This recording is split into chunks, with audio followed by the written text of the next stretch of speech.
There, that's not the same thing because they were violating the sacred space of the tabernacle. Mhm. That was it. Wasn't because she was a Midian or Midianite. It's because they violated. So he's taking this out of context. Okay, let's do a little recap.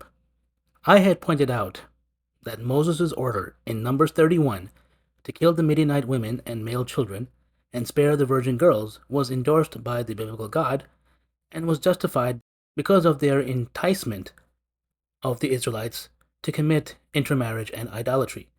As proof, I pointed to Numbers 25, where the high priest Phinehas murdered an Israelite man and his Midianite wife and was praised by God for doing so.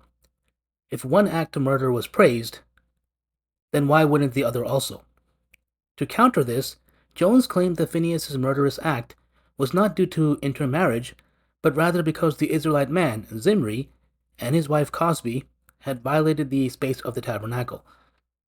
So Jones is arguing that Phinehas was right to do what he did to protect the sacred space of the tabernacle, but poor Moses was wrong and God did not approve of killing the Midianite women and male children and taking their virgin girls as wives or slaves. This is a complete lie. Notice how Jones just made this claim as if his word is enough, but produced no proof at all. Well, there's a reason for that. Nowhere in the chapter does it state that Zimri violated the tabernacle. It's just not there. What is there is that Phinehas murdered a man and his wife in or around their private tent and received praise from the biblical God for doing so. So let us again expose Jones's shoddy research and lies. When we read Numbers 25, we see the immediate context of the murder. While Moses and his congregation were weeping at the catastrophe that had befallen them, Zimri brought a Midianite woman to his family as his wife. This was certainly an insensitive act, but did it warrant murder? When Phinehas saw this, he flew into a rage and followed the man and his wife. The ESV says he followed them into the chamber, while other translations say tent. The Hebrew word is Koba. I assume this is what Jones associates with the sacred space of the tabernacle, but it is not that. Numerous scholarly commentaries show that the tent or chamber that Zimri and his wife were in was not in the tabernacle. Rather, it was a private family tent, a Koba, as the NET Bible commentary says. Notice that the NET clearly refutes the tabernacle association as well.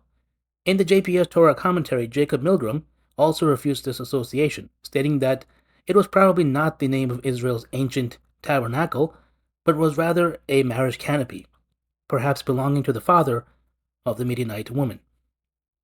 The scholarly lexicons and dictionaries also confirm this. For example, the BDB Hebrew and English lexicon and the Dictionary of Biblical Languages with Semitic Domains both define Koba as a tent of some sort. Also, the Theological Wordbook of the Old Testament simply defines a Koba as a large vaulted tent and never associates it with the tabernacle. The Hebrew and Aramaic lexicon of the Old Testament adds that it could have been a brothel or tent, but notes that the meaning was, quote, uncertain in Numbers 25:8, and that scholars had provided different suggestions, one of which was that it referred to the tent of meeting in the tabernacle. But as we have seen, this association has no basis. So, the motivation for Phinehas' murderous act was certainly not the desecration of the tabernacle. It was probably a combination of pagan worship, as a result of the intermarriage between Israelites and Midianites. Baruch Levine, in the Anchor Yale Bible Commentary, explains that the murder could have happened outside the tent because Phinehas was enraged at seeing idolatry among his fellow Israelites.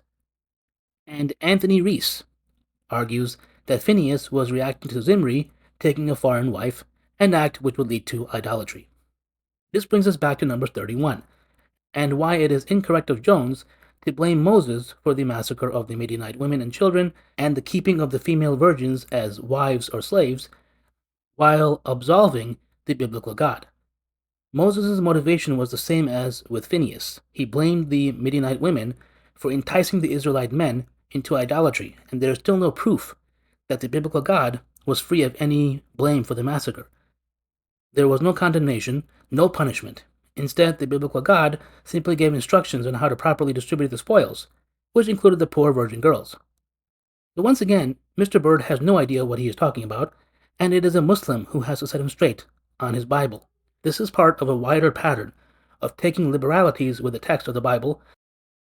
It's amazing to see the level of ignorance and arrogance in this man, and it is frankly a travesty that he is so popular. It is a perfect example of the blind leading the blind. وَقُلْ جَاءَ الْحَقُّ وَزَهَقَ الْبَاطِلُ إِنَّ الْبَاطِلَ كَانَ زَهُوقًا